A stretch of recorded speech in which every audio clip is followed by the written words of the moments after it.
Meantime, major disruptions continue on both sides of the country with strikes at both the Montreal and BC ports. CTV Scott Hurst joins me now with more on this. Hi, Scott. So what's the latest on these disputes? Good morning, Renee. Industries, businesses, thousands of workers who rely on the movement of goods to and from these ports, all the way down to average Canadian consumers, Renee, like you and me, all bracing for impact of these twin shutdowns at Canada's two largest ports. And there could be a significant impact and a significant ripple effect here, as hundreds of dock workers in Montreal have now been locked out, with talks at an impasse. Some 1,200 dock workers are off the job. The union saying scheduling, one of the main sticking points. QP members voting overwhelmingly in favor of rejecting the final offer. And dock workers at the Port of Montreal have been without a contract since last December, joining workers now from Vancouver who've been locked out for a week.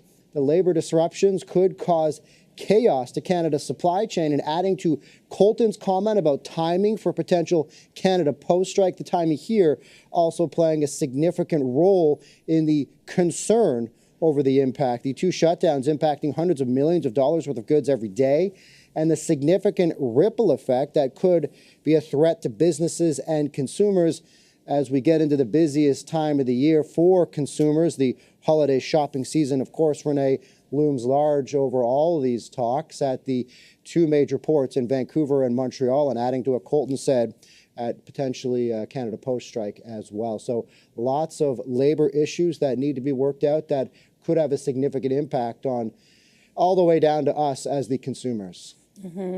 Certainly no one would begrudge these workers for working for fair pay, wanting to get what is fair to them. But of course, you know, you mentioned ripple effects. The holidays are coming up.